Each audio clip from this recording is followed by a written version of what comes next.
Olá, pessoal, bom dia a todos. Vamos dar início à segunda sessão técnica do Salão de Ferramentas, né? Primeiramente, eu queria agradecer aí os autores que estão presentes aqui no Zoom e também a plateia que está aí na plataforma para prestigiar essa sessão, né?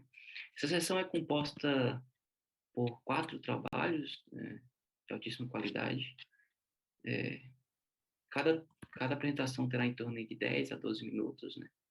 Vamos aí Fizemos uma apresentação um pouco mais curta para dar tempo de fazer mais perguntas, né?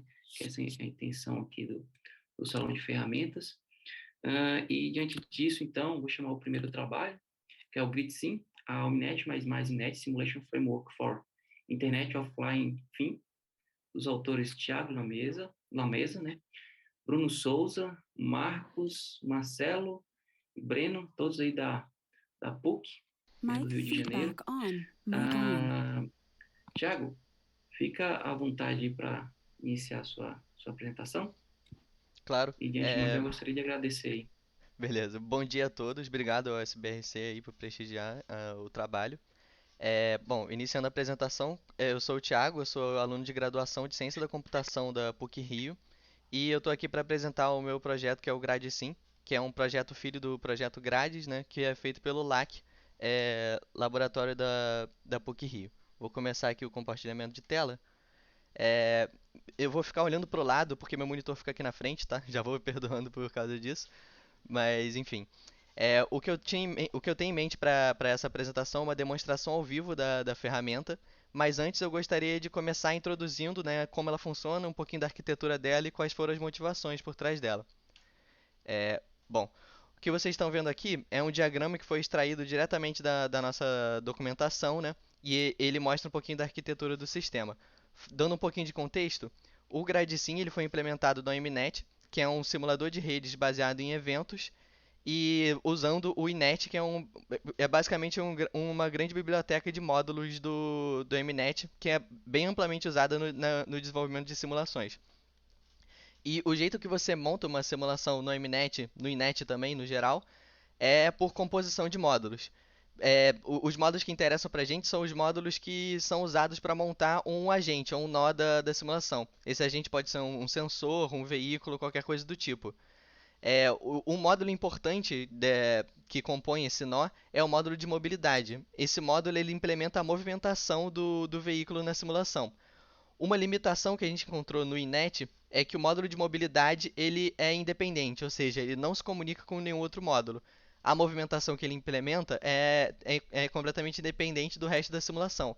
E isso era uma restrição para a gente, que foi o que motivou a implementação do GradeSim, que é um conjunto de módulos, além de uma arquitetura, né, de como esses módulos são organizados. Aqui nesse diagrama vocês conseguem ver os três principais módulos do GradeSim, que são esses aqui à esquerda. O primeiro é o de comunicação, que é um módulo que existe no Inet. Ele é responsável por justamente se comunicar, né, com outros nós conectados numa rede. O módulo de mobilidade, que eu acabei de mencionar, que ele é responsável justamente por implementar a movimentação. E a gente tem esse terceiro módulo, que é um módulo que não existe no Inet, né, que foi o módulo que a gente implementou, que a gente chamou de módulo de comportamento ou módulo de protocolo. Eu vou chamar ele de módulo de protocolo. Ele implementa basicamente todo o comportamento do veículo. Ele faz isso como? Ele recebe mensagens do módulo de comunicação. Na verdade, o módulo de comunicação, né, recebe mensagens de outros nós e passa eles para esse módulo de comportamento. O módulo de mobilidade passa dados de telemetria. Telemetria a gente quer dizer que são o estado da movimentação atual, a localização do veículo, para onde ele está indo, de onde ele veio, esse tipo de coisa. Baseado nessas informações que ele recebe constantemente, ele é responsável por tomar decisões e ele age sobre essas decisões comandando esses outros dois módulos. Ele pode comandar o módulo de comunicação a enviar uma mensagem com determinado conteúdo e ele pode comandar o módulo de mobilidade, né, viajar para um ponto aleatório, inverter o sentido da movimentação, coisas nesse sentido que influenciam, né, a movimentação. A gente tem um quarto módulo aqui que é um gerador de falhas. Eu vou passar bem por alto porque eu não vou mostrar ele na demonstração, mas ele é um módulo que se comunica com o de mobilidade justamente para gerar falhas. Com ele a gente consegue simular falhas na movimentação por causa de falha de bateria, né? A bateria acabou por causa do consumo, ou falhas aleatórias, esse tipo de coisa. Mas esse cara aqui não vai ser o foco dessa demonstração, né? Bom, com essa explicação inicial, eu vou passar pro MNET agora para mostrar como isso tudo se conecta, né? O que vocês estão vendo aqui é um arquivo de configuração da simulação do MNET. Tem centenas de parâmetros aqui. Esse esquema de modularidade, né, do MNET, cada módulo desse é bem parametrizável, então é amplamente customizável a simulação. Passando agora para a simulação, que eu já deixei aqui rodando, a primeira situação que eu quero mostrar para vocês é uma usando um protocolo de controle que a gente chamou de zigue-zague. Eu vou deixar rodando enquanto eu explico para vocês o cenário, né, e o que está acontecendo. Bom, o cenário é o seguinte: a gente tem diversos sensores dispostos num campo e a gente tem veículos que são responsáveis por coletar dados desses sensores. Os veículos todos seguem o mesmo trajeto e esse trajeto passa por cima, né, dos sensores. O objetivo do protocolo de coordenação, né, desses protocolos de coordenação, né, é dispor os drones nesse trajeto de forma a maximizar o número de mensagens que são enviadas por uma ground station. A ground station, ela é só uma sync, né? Ele é responsável por receber essas mensagens, armazenar e mais nada. Bom, o jeito que o protocolo zigue-zague implementa isso é bem simples. A única informação que é trocada entre os drones é o sentido que eles estão viajando. Então, quando dois drones se encontram e eles percebem que eles estão viajando em sentidos opostos, ambos vão inverter o sentido da movimentação deles e o drone que está mais distante da ground station vai passar os dados para o drone que está mais perto da ground station. Dessa forma, é uma espécie de passagem de bastão, né, que o drone que está mais perto sempre vai chegar na ground station com o dado de todos os outros drones. Como vocês podem ver, a disposição, né, dos drones no trajeto não está muito adequada. O adequado seria eles dividirem o trajeto pela metade e eles estão fazendo meio que um movimento pendular. Isso acontece justamente porque esse protocolo é muito pouco elaborado, não tem tanta informação que é necessária para eles atingirem uma movimentação mais estável. Agora eu vou mostrar para vocês um segundo, um segundo protocolo de coordenação, que é o DADCA. Esse protocolo foi criado pelo professor Bruno num trabalho externo anterior ao GradSim, né? E esse eu vou explicar um pouquinho antes de rodar. No protocolo anterior, que era o zigue-zague, a única informação que a gente utilizava para coordenar os drones era o sentido da movimentação deles. E a gente usava isso, né, para determinar se eles invertiam, quem recebia mensagem e tal. O DADCA ele é um pouquinho mais complicado. Cada veículo ele tem um contador de quantos veículos tem à esquerda dele e quantos veículos tem à direita dele. Eu gostaria de lembrar que ambos esses protocolos são descentralizados, então não existe uma entidade central que está informando essas informações para os veículos, né? Eles são responsáveis de descobrir isso sozinhos, entre aspas. O que eles fazem é, quando eles se comunicam, eles trocam essa informação, né, de vizinhos à direita e à esquerda entre eles, e baseado nisso, eles vão ter um entendimento completo do estado da simulação. A sacada desse protocolo é que um veículo, mesmo sem ter encontrado todos os outros veículos da simulação, ele consegue saber quantos veículos tem, né, quantos tem à direita e à esquerda. Pensa no seguinte cenário: vamos dizer que a gente tem um drone A. Esse drone A sabe que tem um outro drone à direita dele, um drone misterioso qualquer.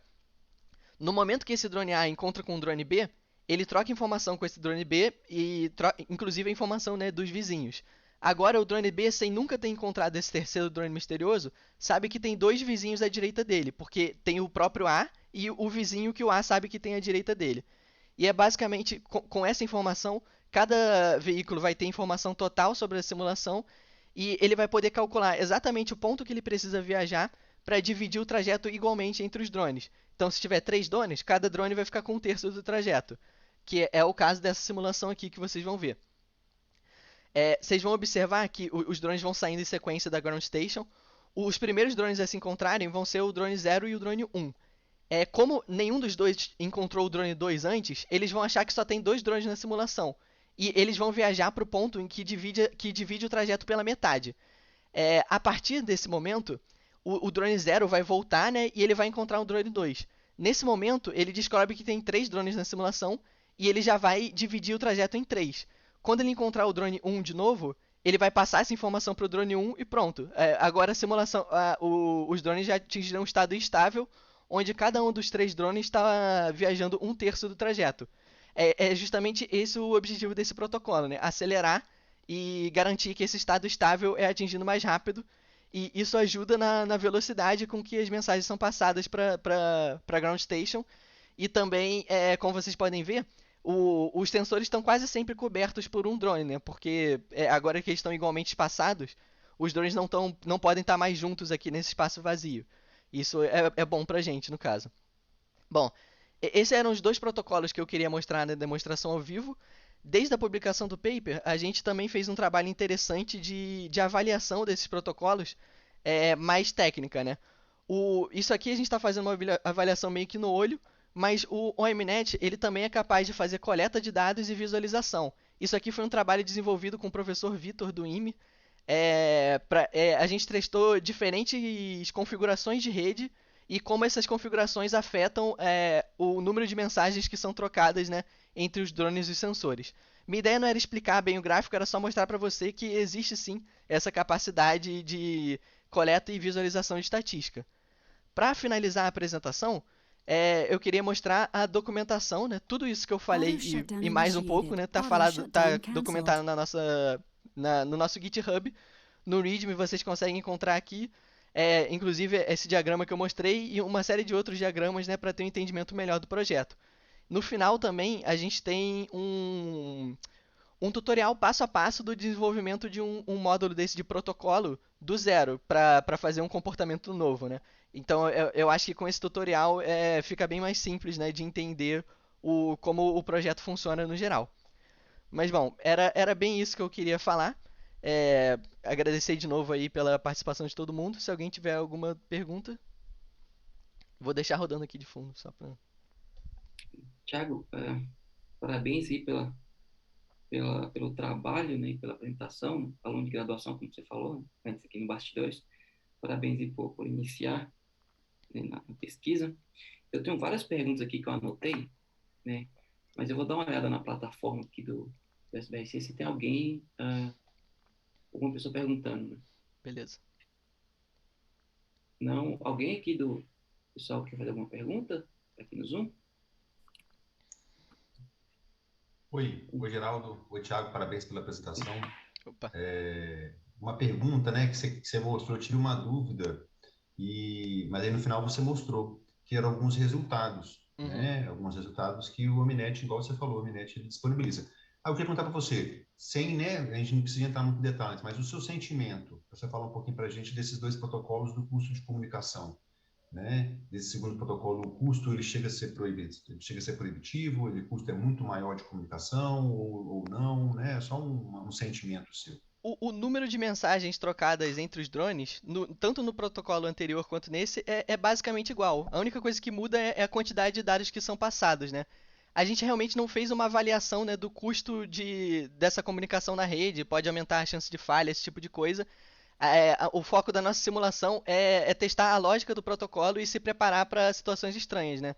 Tipo, eu posso dizer que no desenvolvimento do protocolo, mesmo seguindo a lógica de um projeto que foi desenvolvido, né, anteriormente pelo professor Bruno, a gente achou certas, não seriam falhas, né, mas inconsistências de lógica que podem gerar situações estranhas.